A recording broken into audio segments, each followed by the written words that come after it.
Senator Omidvar. Thank you, Chair, and congratulations, Ms. Girard, on your appointment, and thank you for being with us here today. You made a point in your opening statement about the importance of the Public Service Commission. Its mandate is to safeguard a merit-based, non-partisan, representative public service. And yet, you have a federal public employees, black federal public employees have filed a class action suit against the Government of Canada for decades of alleged discrimination, systemic discrimination. What is your response if you are appointed in this position? How would you deal with the presence of systemic discrimination, not just against black employees, but other groups as well? Madame Girard. Thank you, Chair. Thank you, Honourable Senator. It is an absolute priority because the trust that Canadians put on us depend on it, I believe. And as we've seen in recent years, the population turns to us more than ever when there are complex situations arising for guidance and for services that will meet their needs. So it's essential that we harness and we improve on that front. What I will do is make sure that we implement all of the amendments that have been introduced in the Act. We are currently working with the deputy communities to identify the biases, conscious or unconscious, and barriers that are in our systems, in our processes. Once they've been identified, we are making sure to remove or mitigate them. This is done in collaboration with PCO, with ourselves, with the School of the Public Service that is providing training, and as the President of the Public Service Commission, I also have authority to investigate. The new amendments give us authority to investigate and address omissions or errors or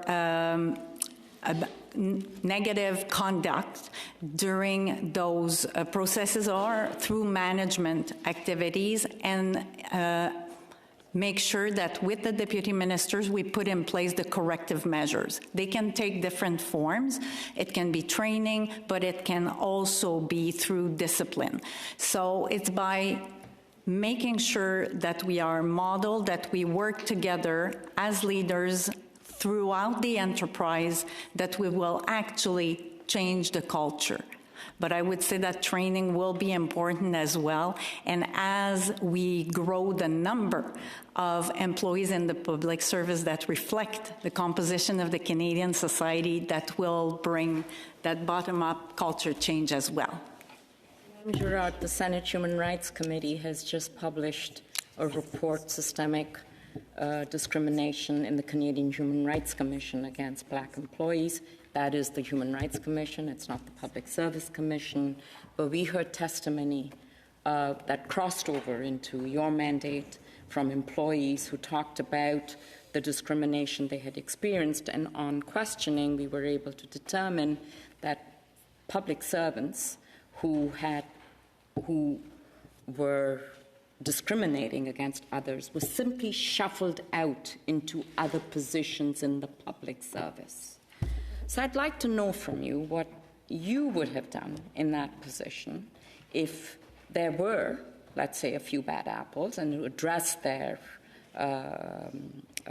behavior. Would you move them out, or would you move them sideways or upwards? What would you do?